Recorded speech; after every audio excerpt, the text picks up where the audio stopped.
This UCSD TV program is presented by University of California Television. Like what you learn? Visit our website or follow us on Facebook and Twitter to keep up with the latest programs.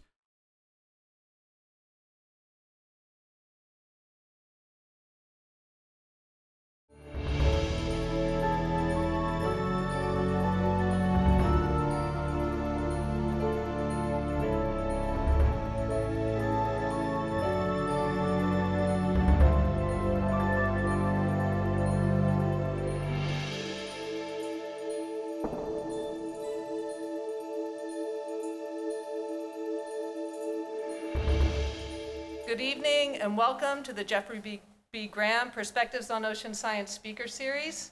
My name is Cheryl Peach. I'm a program scientist here at UC San Diego's Birch Aquarium at Scripps Institution of Oceanography.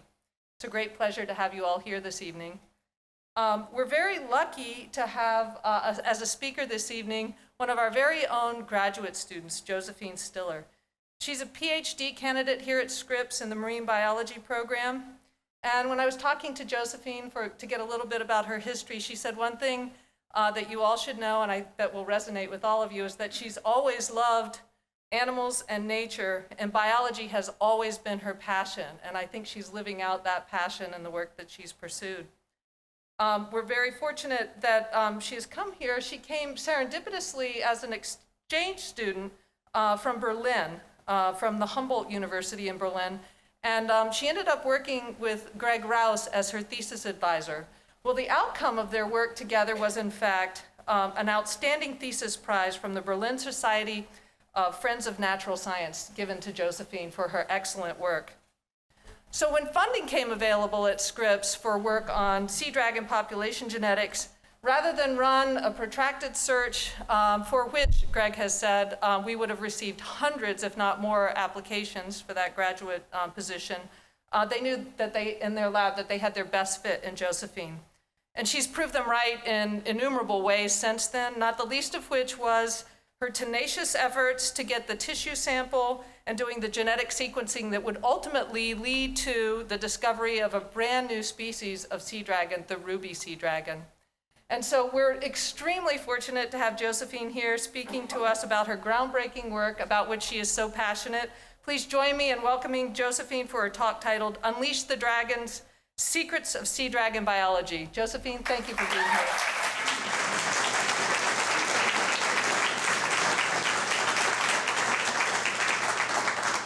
Thank you, Cheryl, for your kind words. And it is really a pleasure and an honor to speak here today. And I want to thank all of you for coming out tonight to learn about these fantastic fishes that I get the opportunity to study.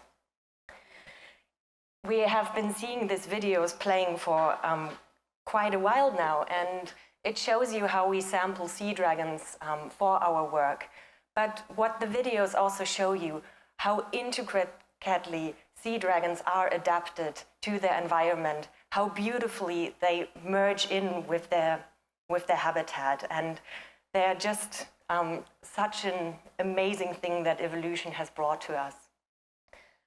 As Cheryl mentioned, I love all things living, no matter if squishy or fishy, but the sea dragons have a very special place in my heart, and a lot of people seem to share that fascination like I do.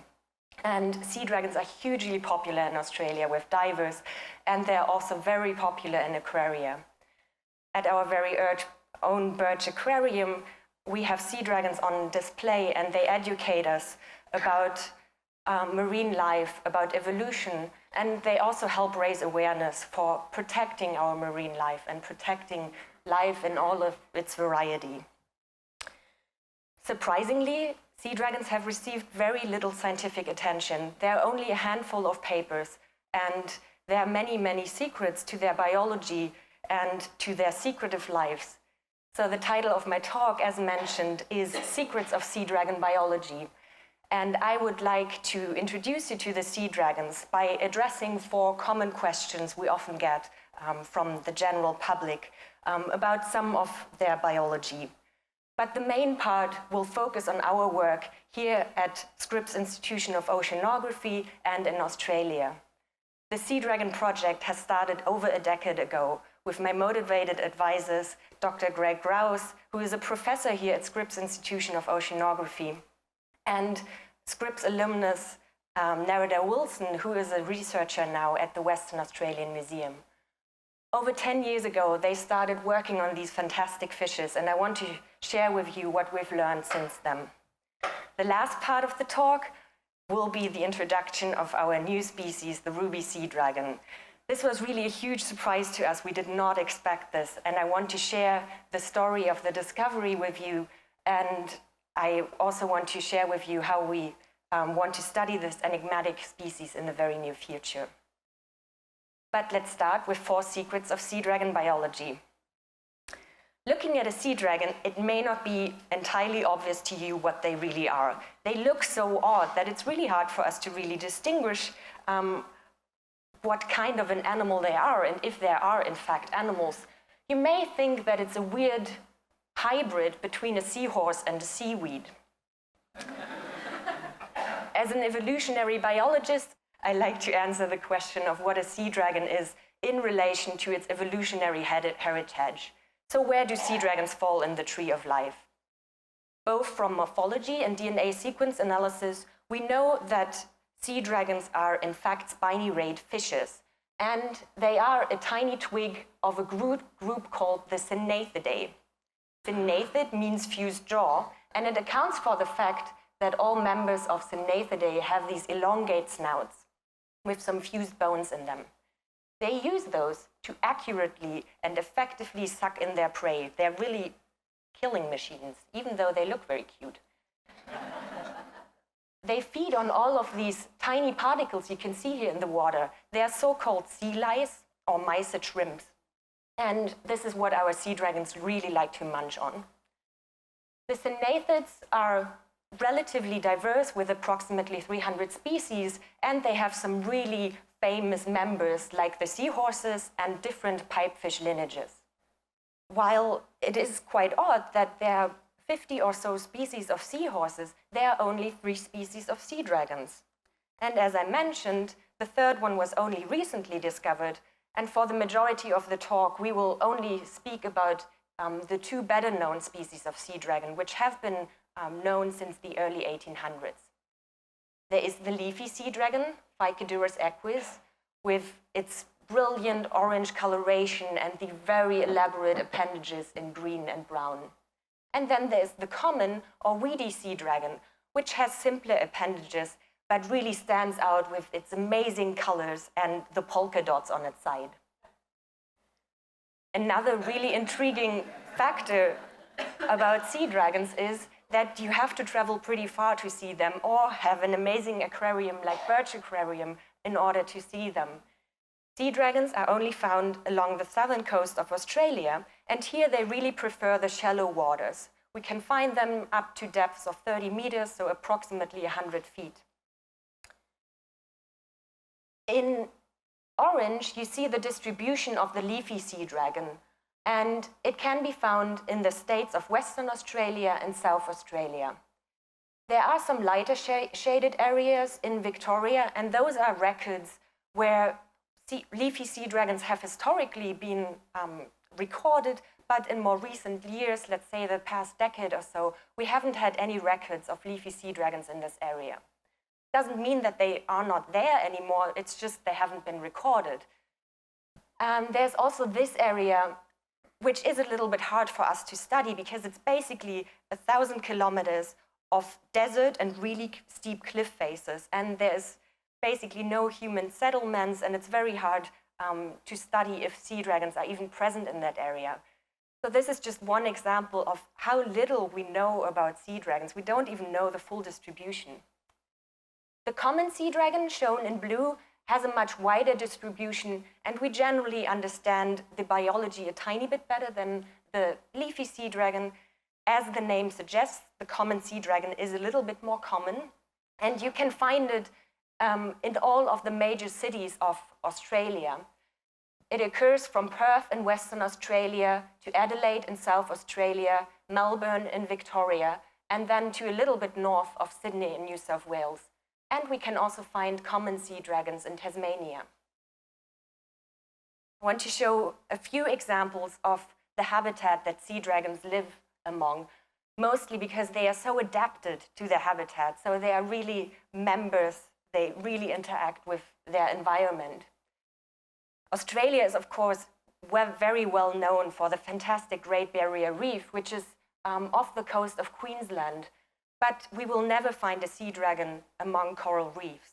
They tend to prefer the more southern areas where the waters are colder. Sea dragons really like visually complex three-dimensional habitats, for example, kelp forests, as in Tasmania, and we often find them among seaweed. They will also inhabit rocky reefs, which are covered with sponges and overgrown with different seaweeds. So they like to hide among structures, and their whole bodies are adapted to do so. The common sea dragon and also the leafy sea dragon will often be associated with piers in major cities. So they will hide among the pier pilings, and some of the videos you have seen before were shot under pier pilings. Sadly, both seagrass habitat and kelp forests are known to decline across the range of sea dragons, and this is one of the main factors that we are a little concerned about, that sea dragons may be slowly losing the habitat. Mostly due to their popularity, sea dragons are protected both at the state and the federal level, but a lot of people just assume from this that sea dragons are endangered, but the scientific evidence we have for this is actually quite limited. We just don't have the data to say if they are endangered or not. This is also reflected in the listing of the IUCN Red List that lists both sea dragon species as near threatened.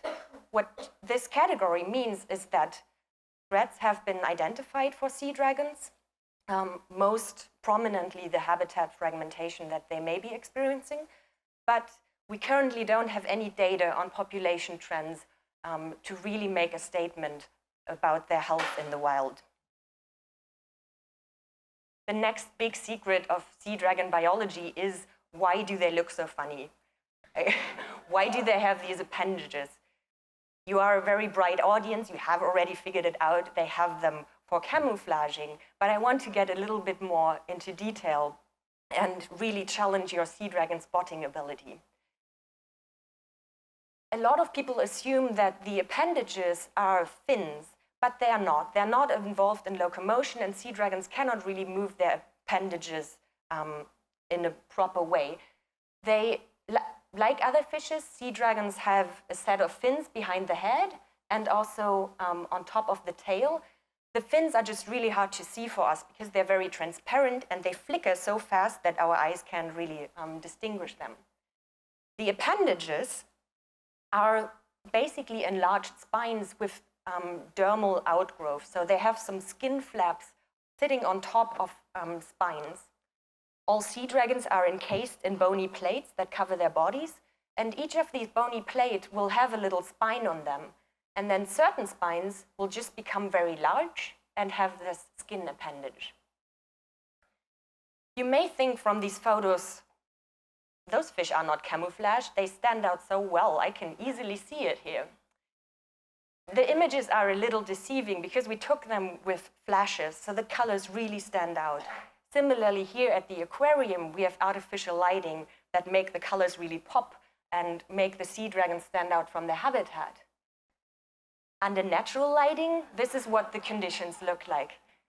Here you have a leafy sea dragon, and you can see the colors are just much more drab, and this is especially true the deeper you go in the water column, the more of the spectrum of the light that gets filtered out, and also if the water is very murky. So now we are going to play Spot the Sea Dragon, and you can test how good of a sea dragon scientist you would be in the wild. There is a common sea dragon hidden in this photo, and you can talk to your neighbor in case you spotted it. I will give you a moment to, yes, I see some pointing. For those of you who have not found it yet, it's a common sea dragon. Its little snout is here, the head. This is the body, and the tail extends down here. Fabulous. This one is one of my favorite photos, and I will explain in a minute why that is. You may have spotted the sea dragon, which is a particularly sneaky one because it's hiding behind another fish, so this is not quite fair. But I have shown this photo several times, and I've looked at it hundreds of times. And only in preparation of this talk, when I wanted to crop the photo, did I realize that there is another sea dragon in the photo, which I've never seen before. Has anyone seen it? Top right, very good. You're much better than I am. Here's another fantastic example. There's a leafy sea dragon, and here it is. You can just see how spectacular the shape of the appendages mimics the shape of the seaweed that is growing around them. But it's not only the shape of the appendages, it's also the color patterns on the appendages. Here on this leafy sea dragon, you can see these dark spots on the green background, and that seems to just mimic the shadows and the play of light we see on seaweed. And then finally, they also behave like seaweed. Here we're approaching a leafy sea dragon. It will be in the center. And I just want you to watch its movement. It is swaying in the surge, similar to the seaweed. And it's just fantastic how that evolved.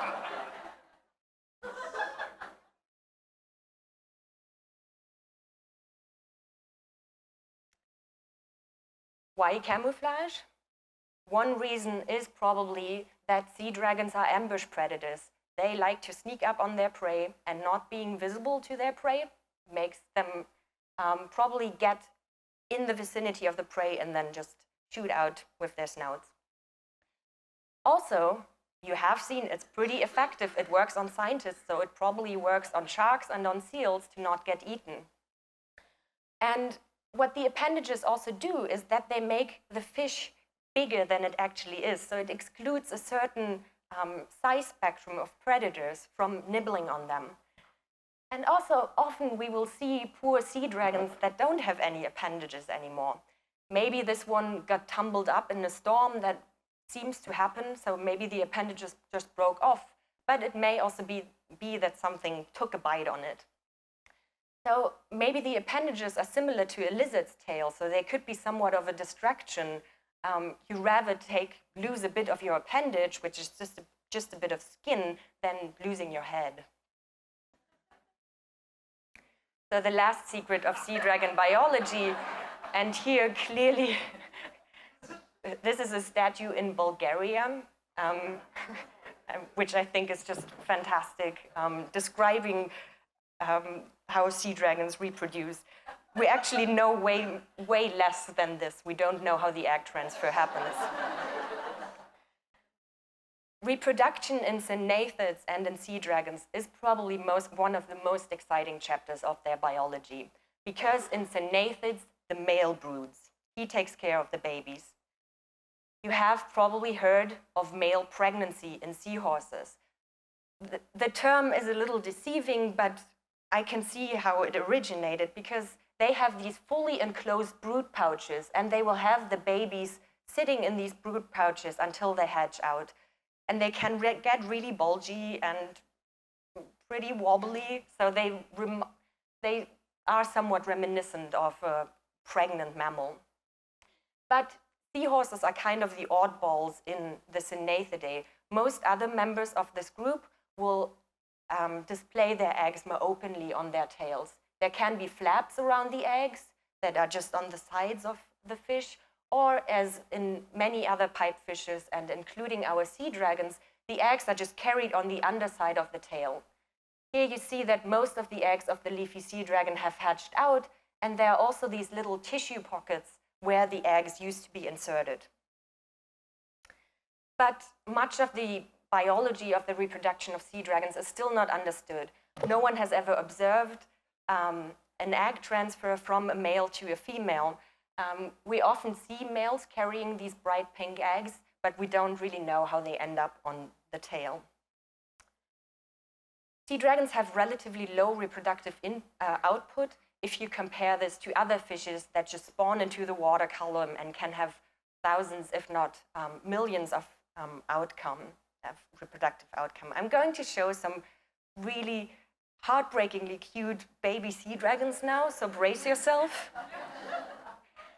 Here's a newly hatched common sea dragon. This photo was taken here at Birch Aquarium, and then a slightly older juvenile taken in the wild. We think that it takes a little bit over a year for these sea dragons to get sexually mature. And with this, I would like to transition to our own sea dragon work.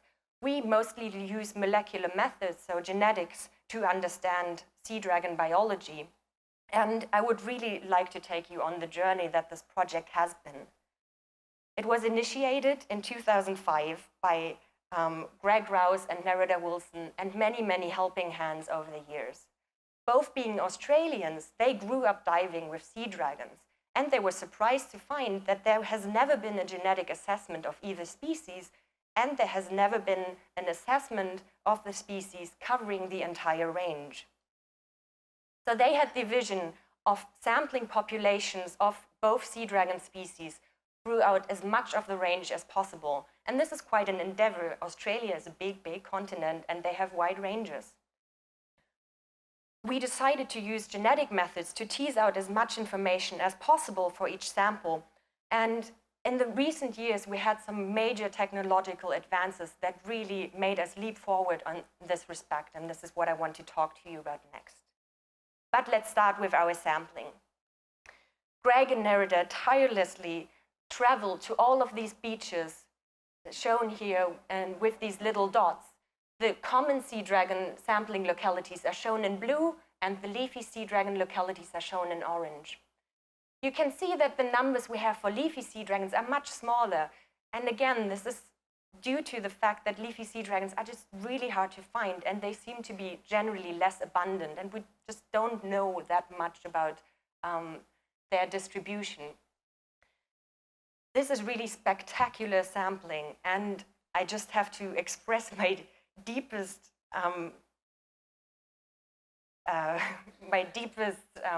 respect for this endeavor, because it requires talking to a lot of people, and it also requires being very resistant to failure and going into the water and being very cold and not ending up with any samples.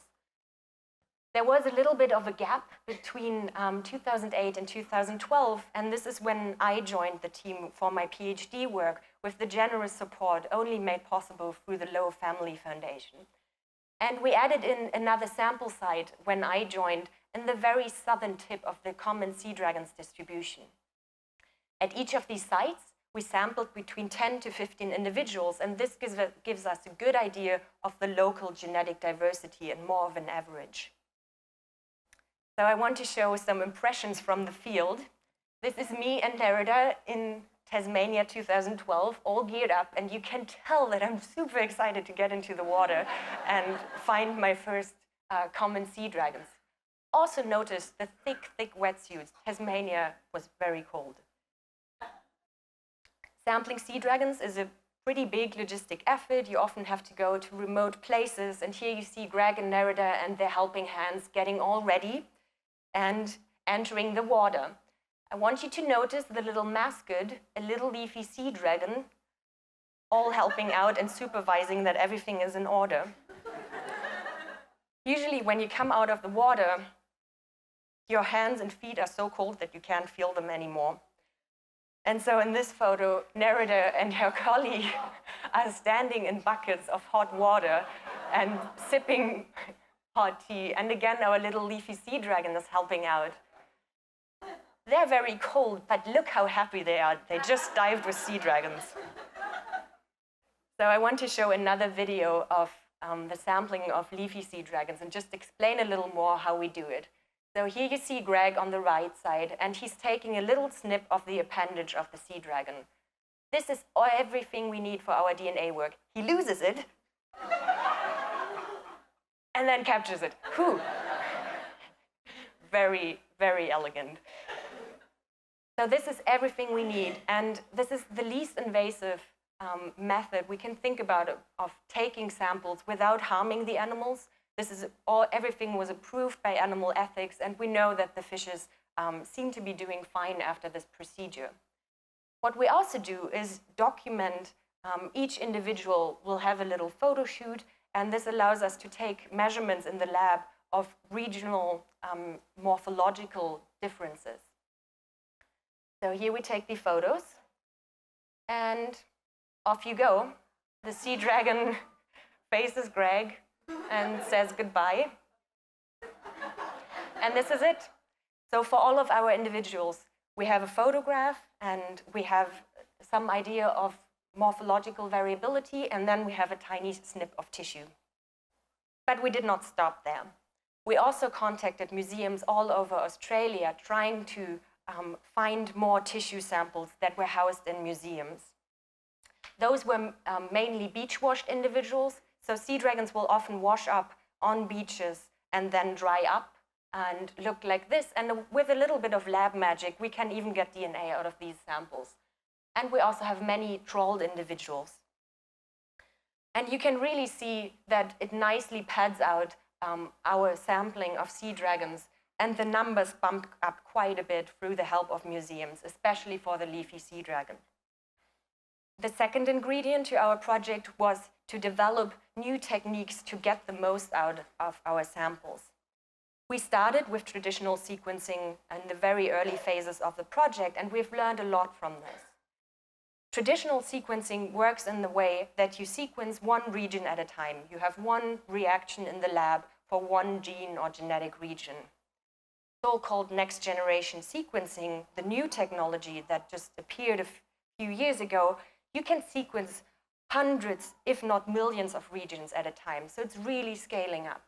You may have heard about the possibility of having your own genome sequenced for just $1,000. So there were some really big advances in the medical world that brought us this next generation sequencing. And now, slowly, us molecular ecologists and evolutionary biologists get a cut of this new technology, and we can make use of all of the information we can gather here. I would like to compare some of our older data sets to the new data sets. For one project, I investigated 7 genetic regions or loci in all of our leafy sea dragon samples. Another project sequenced 1,800 base pairs, so individual letters of DNA, and we have those for all of our samples, and we've learned a great deal about it. But given the new data, we now get over 1,000 genetic regions for each of our samples, and the width of these colored bars just compares the difference, the magnitude differences we have in terms of data.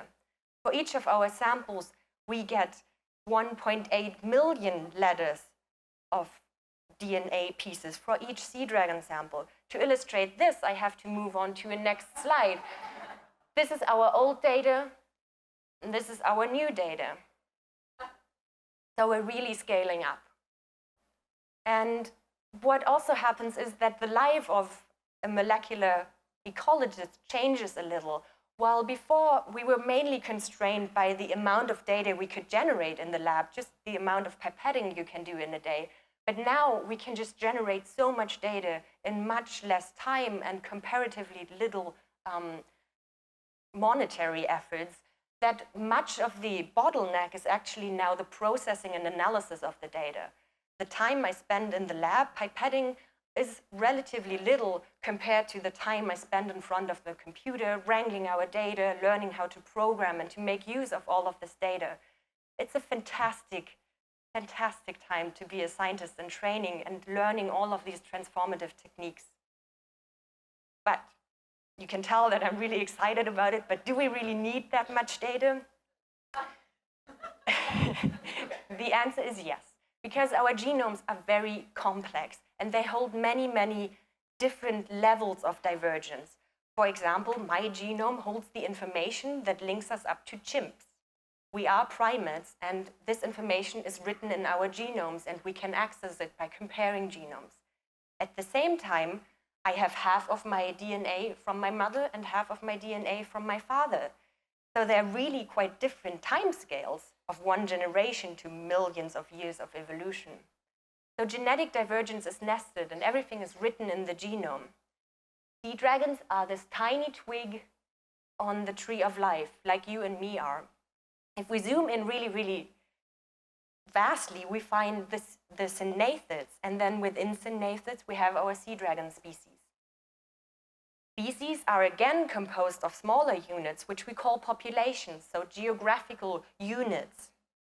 And populations are made up of individuals, and individuals, like you and your mother, are related through family relationships.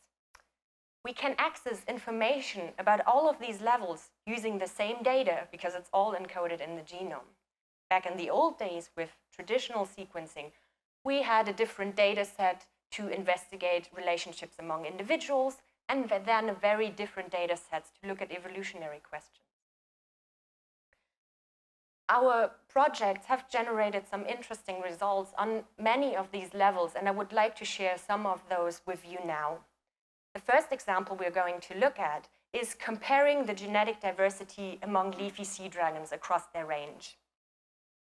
What we find in leafy sea dragons is that the populations we sampled in Western Australia have about a third of the genetic diversity than the other populations in South Australia.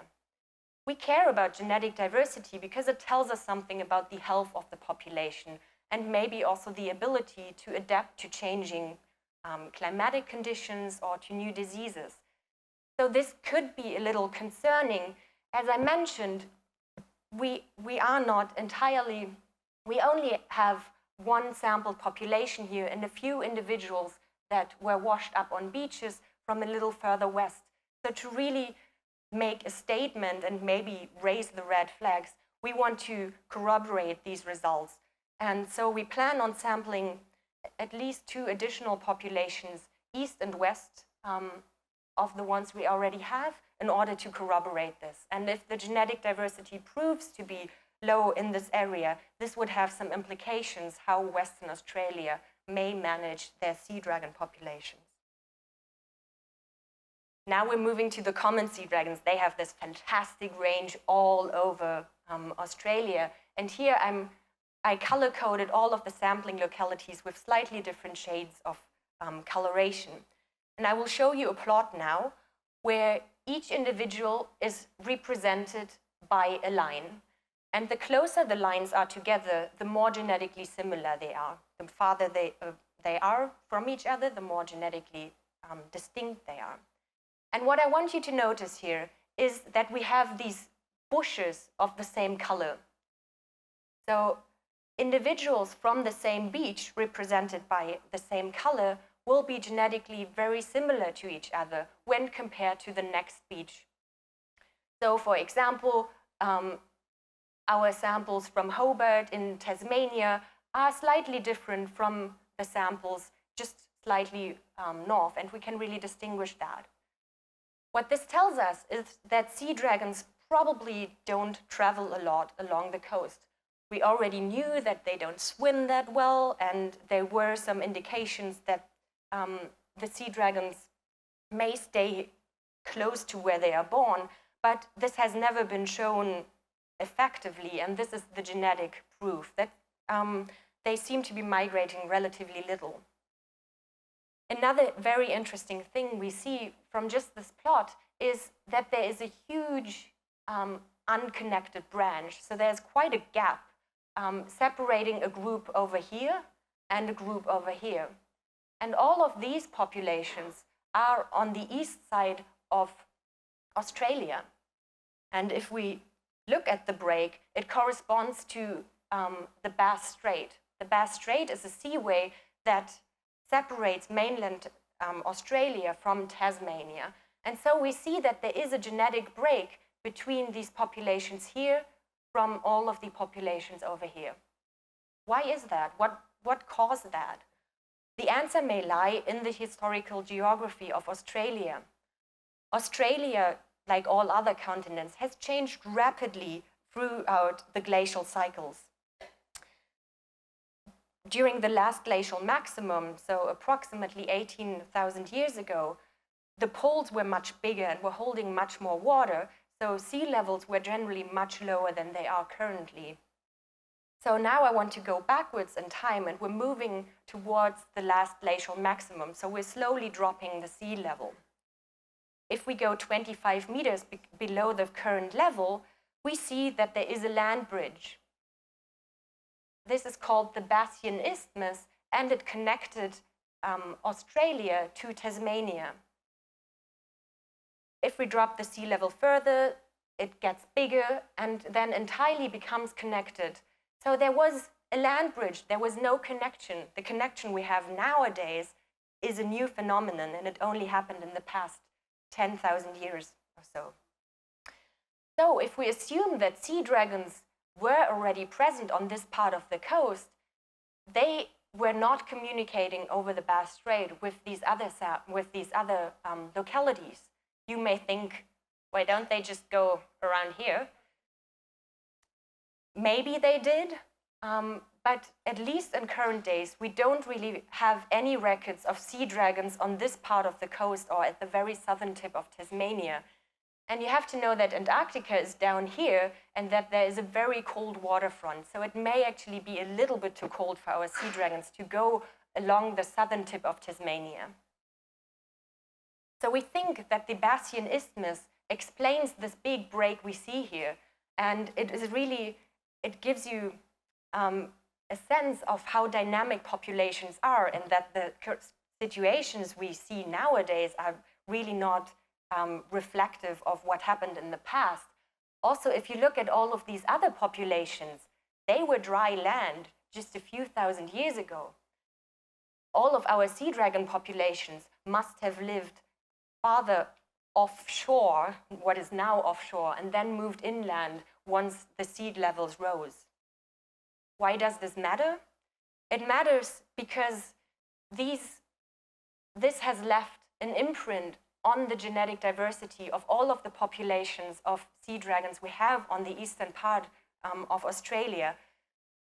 All of them have much lower genetic diversity than any of the populations we see in the western part.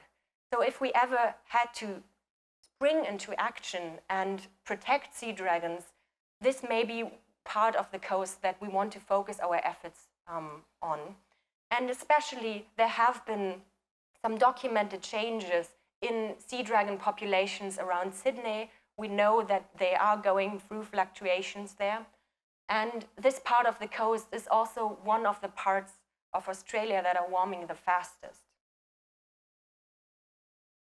So to sum up this part of the talk, what I really think is the strength of our data set is that for the first time, we have a baseline. We know now what the genetic diversity was like 10 years ago, and from now on, we can start monitoring sea dragon populations throughout their range. We also plan on sampling some sea dragon populations that we sampled 10 years ago and sample them again this year. And this way, we can really look at genetic diversity. Has it changed over the past 10 years? Hopefully it didn't, but this is the only way how we can really effectively monitor sea dragons. And now we're moving to the final part of our talk, which is the introduction of the Ruby Seadragon, a new species of sea dragon. And you may call it Australia's best kept secret because this sea dragon was actually collected almost 100 years ago and set in a museum without anyone noticing.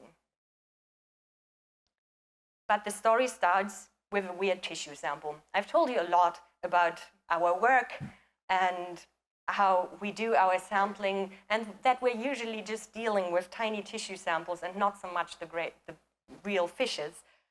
And I got one sample which was designated as a common sea dragon from the Western Australian Museum. I did my usual thing in the lab and sequenced the sample, and it showed up to be really weird. It was supposed to be a common sea dragon, but it was 7% divergent from a common sea dragon. This may not sound like a lot, but if we compare the leafy sea dragon and the common sea dragon to each other, and they are clearly distinct species, they are 12% divergent. So the 7% divergence really gave us a first indicator that we may be dealing with a new species. But at this point, we didn't have any idea. And it took me a long time to confirm and redo all the lab work and to be really sure that this was a real thing before I went into Greg's office and we started discussing this possibility. So we really needed some information about this tissue sample. So we contacted the museum in Western Australia and they were like, oh yeah, we have this photo that was taken when the specimen was caught. It was caught during a biodiversity survey and they just snapped a photo of it on deck. And this is the photo they sent us, a bright red sea dragon. I still remember the night when I got this photo. I was at a friend's place and I had to leave immediately. And I didn't sleep all night and it was a really fantastic night. Because it's a red sea dragon. Let me remind you, the other two species are never as red. They are orange, but they're not this color. The specimen was trawled in 2007 in the very remote areas of Western Australia, and the researchers found the specimen in the net, snapped this photo, froze it, and accessioned it at the Western Australian Museum until we asked for it and we got a little piece of the tail. What you may see here is that the appendages are not there. They're either broken off or they don't exist in this species. So those are the enlarged spines and we don't know if they carry appendages or not. Another thing to notice is that the poor thing was a pregnant male, so he carries a bunch of red eggs on the underside of his tail.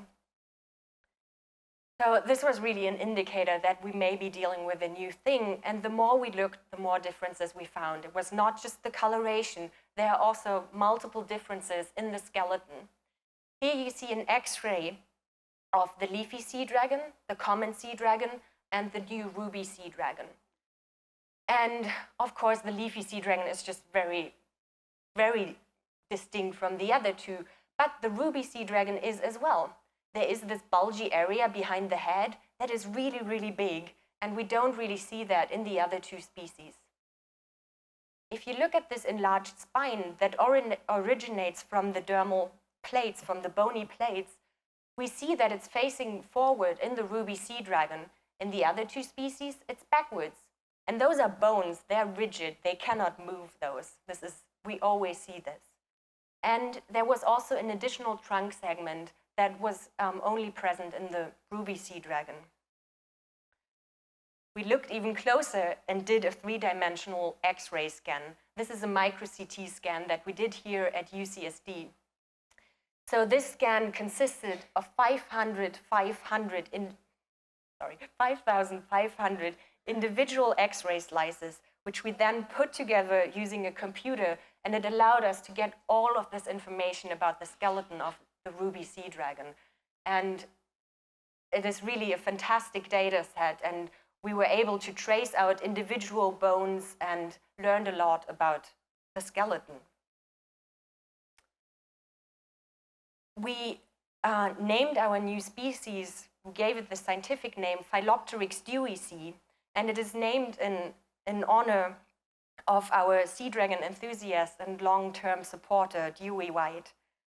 And we also placed the common sea dragon in the tree of life, and we found that it is the sister species to the common sea dragon. So they are most closely related to each other, despite that they are genetically very distinct. And then their cousin is the leafy sea dragon. And I really want to emphasize how crucial museum collections were for this discovery. All of our specimens that we had access to at this point were housed at museums. There was the holotype, so the original catch, and it came from this remote area in Western Australia from a depth of 51 meters. This is slightly deeper than the depths we usually find sea dragons at. And we think that the red coloration could be an adaptation to that, because red is one of the colors that disappears first when you move down in the water column. So this fish may be black at depth. We found 2 additional specimens also housed in a different museum, and they came from an even greater depth of 72 meters.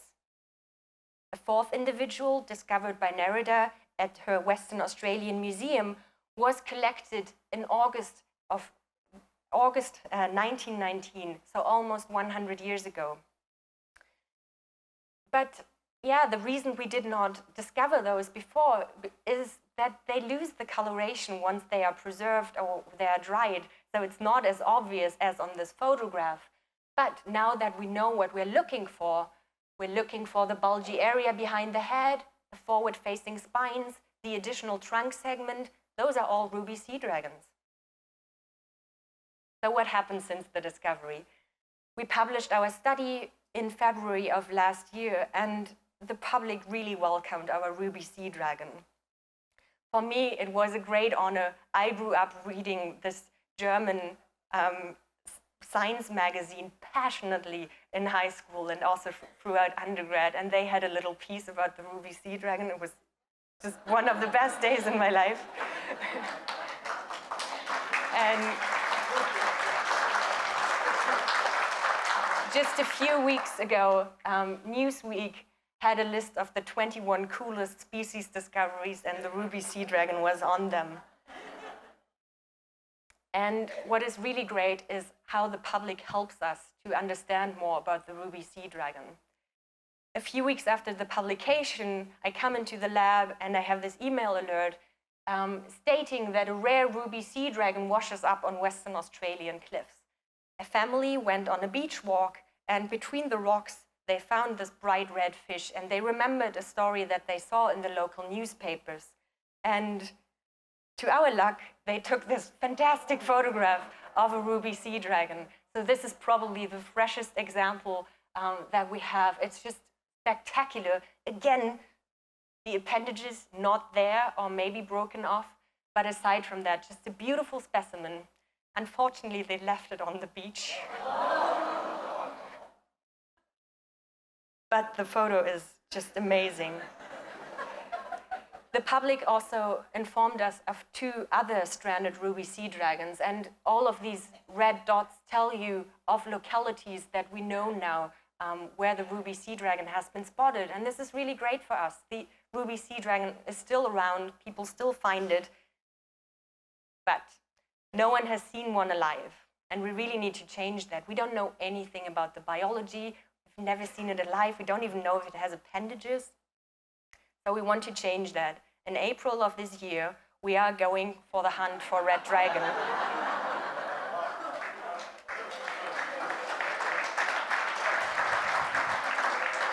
So we're going to this remote area in Western Australia. This is the area where the Seadragon was caught in 2007, and we have GPS coordinates for this one, and this is why we're going back there. We're going to Esperance, and we're taking a boat out, and we know that the Ruby Seadragon was caught between these 2 spots, and since it's a little bit lit below the scuba depth that we're usually comfortable at, we will take a little ROV that is about this size, which will allow us to take high-definition video and really fantastic images, because we are pretty much looking for the needle in the haystack. It may not be a successful expedition. We are probably looking for a black fish in a very complex habitat. So stay tuned about the developments. Hopefully we have good news in April. And with this, I want to close. And I think the Ruby Seadragon is just such a wonderful story of the discoveries that are still waiting out there. And just a little tissue sample can change so much and can open so many new questions to address. And I want to close with a few words of thank you. I hope I made it clear that this is a huge team effort, and I'm very honored that I got the chance to speak for our team here today. I want to thank the Rouse Lab and, of course, our funding. The Lowe Family Foundation in Dewey White has been supporting all of my work, and I wouldn't be here without that support. The Carol and Stuart Smith Fellowship supports me going to Western Australia in April, and National Geographic has funded the initial years of the Seadragon exploration. And I want to thank you for your attention. I'm very, very glad that you made it out tonight, and I'm happy to take any questions.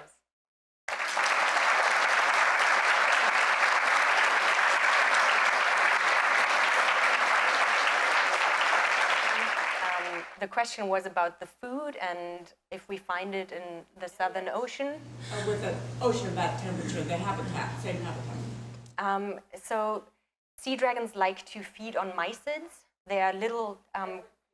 The only thing that they eat then? So the juveniles tend to eat smaller crustaceans, so they will scale up if they get bigger and their snouts get bigger, they will eat bigger food. And then the second question was on the predators. That is a little tricky to say. I have read that they have been found in the stomachs of sharks. We see seals playing with them, but I'm not sure if the seals are actually eating them. And some big fishes also feed on them. But you haven't found this food that they eat in any other Southern Ocean at that temperature? No, the mysids are a group that we find in many cold waters. You can find them out here, just different species. But the general group is cosmopolitan. But no sea dragons. Sea dragons... So it's strictly the habitat that they... Yes, it is probably because Australia. So the question is, if the Ruby Seadragon, it may not have these appendages, so it may live below the seaweed distribution. We know that in these areas of Western Australia, it's very remote and the water is very clear, and the seaweeds can actually go down to 70 meters in this area. So we think that the seaweeds are still around there. So the question is if we can distinguish sexes. So in the common sea dragons, we can. The females will have much wider bodies when they are sexually mature. In the leafy sea dragons, I think some people claim that they can. I cannot distinguish the sexes unless the male carries the eggs. In the ruby sea dragon, we have no idea. We just know that that one individual was a male because he was carrying eggs, but that is a great question. The question was how long sea dragons live. Again, this is a question that we don't fully understand. We know that in captivity, they can live up to 10 years. So that has been the longest record. In the wild, where it has been studied, you know, it's hard to study them over multiple years. Some estimates were about 6 to 7 years. So the question is if sea dragons have a social life. And yes, they do to a certain degree. We often see them pairing up, especially in the breeding season. We see that males and females will pair up. They will swim together and they will court each other. And we don't really know if they are monogamous. They are definitely not monogamous over multiple breeding seasons, so we see that from our genetic data. We sometimes see juveniles in groups, so they will form groups, but there's really not that much known on their social life. So the question is if we ever tag them to trace them. So we personally have not. There has been one study where leafy sea dragons were tagged ultrasonically. So we got some idea about their home ranges and how much they really travel, and they generally don't. They just sit and then have little bursts of energy where they swim a few meters. I think that study was a little off-putting in the sense that it was not that exciting. So the question is, how likely is it that there are more species of sea dragons? I have thought about that. When we started the project, we never thought that there would be another species of sea dragon. And I would say it's probably not very likely, but what do I know? I did not see this one coming. It could be, even though it's Australia and it's a really developed country, there are still some uncharted areas. There's that middle region where we don't have any data. Who knows what lives at depth there? You just did such a phenomenally good job on this talk.